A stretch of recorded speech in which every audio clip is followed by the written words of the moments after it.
Friends good morning అండి. ఇప్పుడైతే బిర్యానీ అయిపోయింది. బిర్యానీ అఖిలే చేసిండు, పోయి చదువుకొని వచ్చింది ఇప్పుడే. నిజమా? అయితే బిర్యానీ అయిపోయింది. బోర్ వస్తుంది మా సార్కి. అందుకనే సరే కూర చేస్తాను పిలిచిన. మ్యారినేషన్ చేసినటువంటి చికెన్ ఉంది కదా, ఆ చికెన్ కూరని అయితే వేసుకుందాము. ఇంకోండి గిన్నెలో ఆయిల్ వేసాను. పోపు గింజలు వేద్దామని చూసరికి దాన్ని ఏమంటారు, జీలకర్ర వేసేసి స్టవ్ ముట్టినాను. చాలు.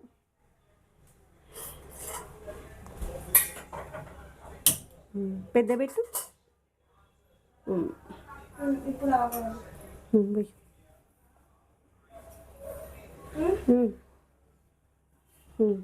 పోపుల డబ్బా పైన పెట్టేసి మూత పెట్టకు, గట్ల పెట్టేసి తర్వాత ఇదిగోని మనము ఇంతకుముందు మిక్సీ పట్టుకున్నటువంటి ఆనియను, కొత్తిమీర, కరివేపాకు, పుదీనా పేస్ట్ అనమాట సగం వెయ్యి. గిన్నెర పైకి పట్టుకొని వెయ్యాలి, ఏది కింద పడద్దు. ఏం మనం ఇద్దకేం రాదది. అలా తింటే కదా నాన్న బ్లేడ్ మీ ఇద్దరికి కోపుతుంది, ఏరికలు వస్తుంది. చాలు మెల్లగానే, మనం మీ ఇద్దరికి రాదు నాన్న. అది మూత పెట్టేసేదాన్ని.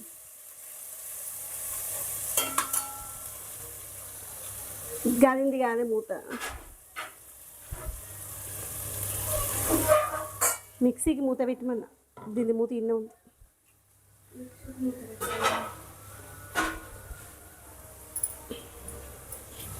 మిక్సీ ఇంకోండి దీంట్లో ఉన్నటువంటి మాయిశ్చర్ పోయేంత వరకు కుక్ చేసుకొని ఉంచే. ఆ స్పూన్ కష్టం అనిపిస్తే పెద్ద స్పూన్ తీసుకున్నా సరే. అల్లం వెల్లిగడ్డ పేస్ట్ వేయు.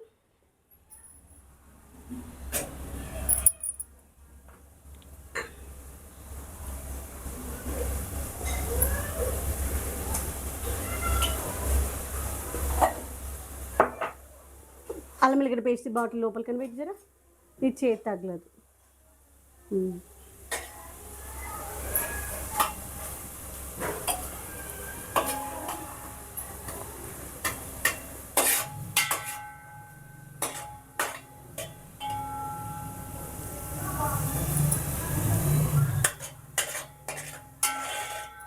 మొత్తము ఒకసారి ఏమన్నా సైడ్కి ఉంటుంది, అది కూడా అనేసేయాలన్నమాట. ఎక్కడైనా కొంచెం ఆగిపోయింది అనుకో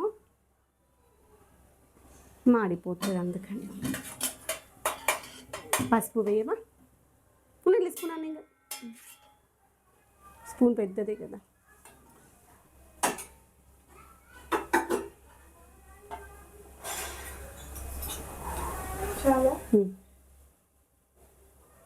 ఇంకొంచెం వేయవా? ఇంకొంచెం వేసేసి పోపుల డబ్బా కూడా పైన పెట్టేసి మూత మంచిగా పెట్టేసి పెట్టి.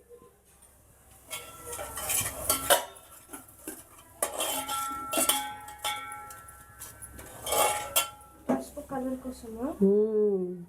మీకు తెలుసా? చికెన్ వేసేసి ఇంకా స్పూన్ దాంట్లో ఉన్నాను. ఇంకా అది పెద్ద స్పూన్తో కూడా వేయచ్చు నాన్న. స్పూన్ దాంట్లో పెట్టుకుని నేను చెప్తా. ఇప్పుడు గిన్నె పైకి పెట్టుకో, ఈర పక్కన పెట్టుకో, ఈర ఇప్పుడు వేసుకో.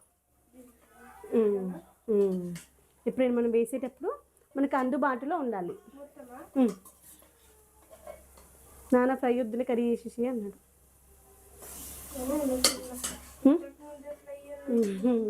నిన్న ఫ్రై తిన్నారు కదా, అందుకే ఏమొస్తుంది కదా అనిపించినట్టుంది నాన్నకి. నిన్న బయట తినలేదా చికెన్? దాన్ని ఏమంటారు, చికెన్ లాలీపాప్ చికెన్ అంటారా, చికెన్ లాలీపాప్ అంటారా? మరి లాలీపాప్ చికెన్ అన్నా ఇప్పుడే.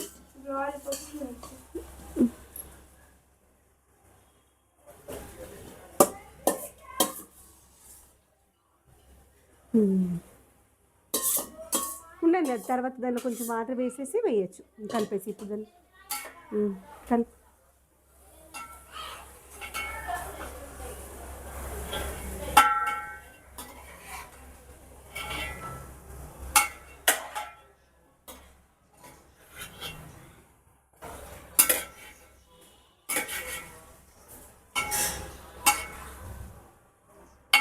గ్రీన్ చికెన్ ఉంటుంది అట్లా.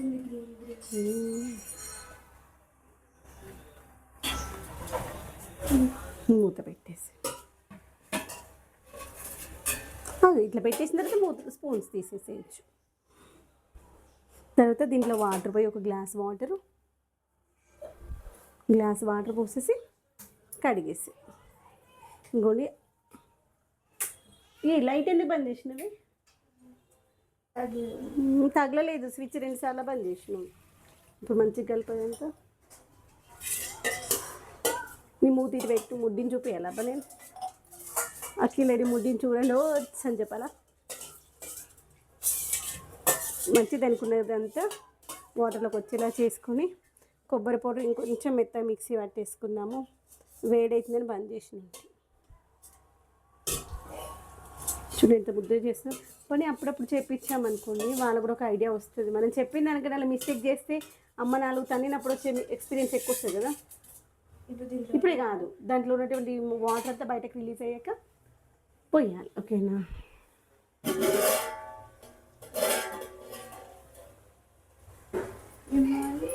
మళ్ళీ ఒకసారి కలుపుకోవాలి. ఇట్లా పట్టుకొని కలుపు. కానీ అది పట్టుకరేం గ్రిప్ ఎక్కువ ఉండదు, జాగ్రత్త.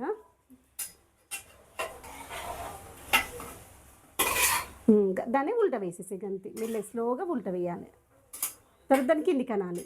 ముందు పుష్ చేసామనుకో అది వెళ్ళిపోతుంది. స్లోగా చేయాలి ఆ ప్రాసెస్. నీకు ఐడియా వస్తుంది అట్లా అంటే నీకు ఫ్రీగా ఉంది. అబ్జర్వ్ చేసావా?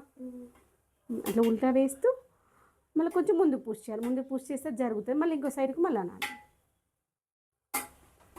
అడుగు మొత్తం అంతా క్లియర్ చేసుకోవాలి. ఎక్కడైనా అడుగు మర్చిపోయినామనుకో అది మాడిపోతుంది. ఒకసారి నచ్చలేవా? అంత క్లియర్ అయిపోయినట్టే కదా.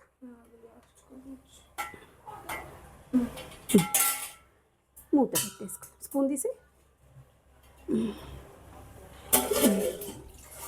ఉండలేం తర్వాత అది మిక్స్ చేసి అది పోతుంది. దీంట్లోనైతే మనకి వాటర్ కంటెంట్ అంతా పోయింది. వాటర్ కంటెంట్ అంతా పోయిన తర్వాత మనము రిమైనింగ్ ఉప్పు కారం వేసుకుందాము. చూద్దాము. 2 స్పూన్స్ వేసాను. రిమైనింగ్ మనము ఉడికేటప్పుడు చూసి వేసుకుందాము. తర్వాత కొబ్బరి పౌడర్. కొంతమంది కొబ్బరి పౌడర్ వేసుకోరు, కానీ నేనైతే కొబ్బరి పౌడర్ వేస్తాను. కొబ్బరి పౌడర్ వేస్తేనే గ్రేవీ అనేటువంటి చిక్కగా ఉంటుంది, టేస్ట్ బాగుంటుంది.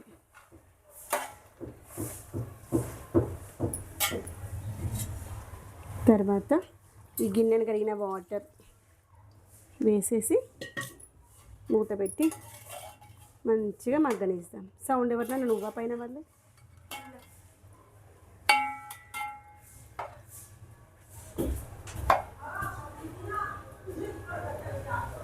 ఇలా మూత పెట్టేసి మగ్గనిద్దాము. ఒకవేళ తక్కువ ఉంటే ఉప్పు కారం ఏమైనా చెక్ చేసుకొని వేసుకుందాం. ఫ్రెండ్స్ ఇదిగోండి, ఈరోజు నేను నా స్టైల్లో మటన్ కర్రీ వేస్తున్నా. సూపర్గా ఉంటుంది తెలుసా.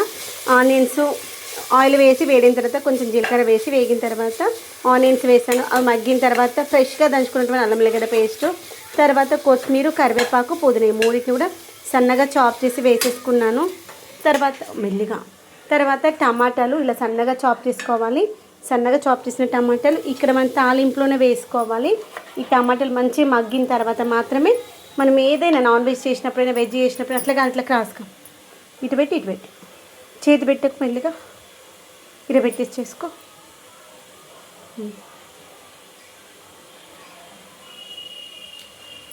మెల్లిగా చాలా షార్ప్గా ఉంటుంది నైఫ్, లోపల దాకా కట్టుకాలి తీసుకో.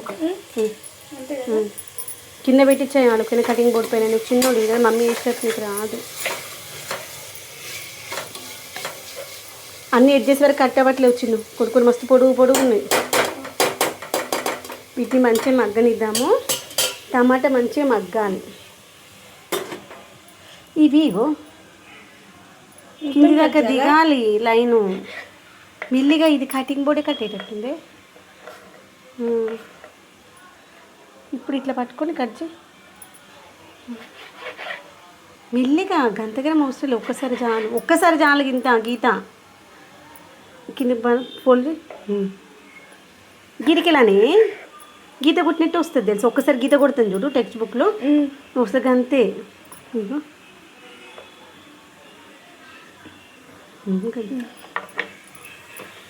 ఇవన్నీ మటన్ ఆల్రెడీ కడిగేసి పెట్టేసుకున్నాను. ఫ్రెండ్స్ ఒకసారి అయితే చెక్ చేసాము. 20 మినిట్స్ అవుతుంది. మనం ఏంటంటే ఈ పైన పెట్టిన గిన్నె ఉంది కదా, దీంట్లో వాటర్ మనకి గోరువెచ్చగా ఉండాలి.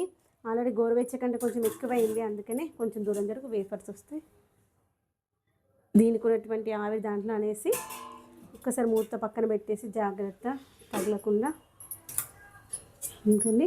ఇలా వెడల్పుగా ఉన్నటువంటి స్పూన్తో ఒక్కసారి అనేస్తే ఇంకా కొంచెం చూసాము, ఒకసారి ముక్కు ఉడికిందేమో చెక్ చేసి, ముక్కు ఉడికితే బంద్ చేద్దాము. ముక్క ఇంకా కొంచెం ఉడకాలి. అప్పుడే అడగంటడం కూడా స్టార్ట్ అయినట్టుంది. ఒకసారి కలిపేసి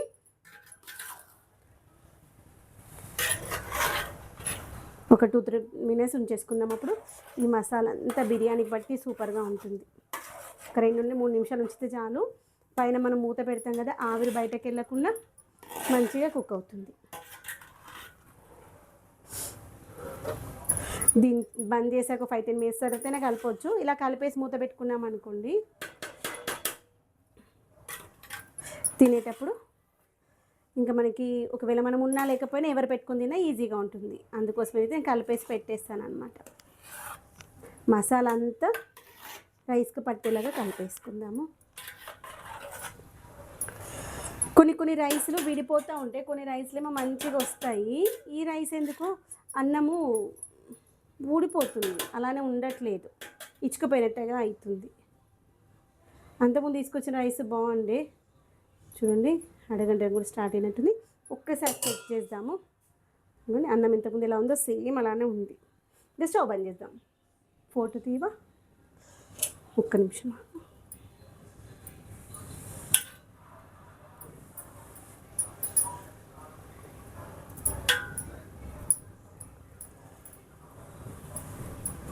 చూపిస్తుందా నీట్గా? అది వీడియో ఆఫ్ చేసేసి ఫోటో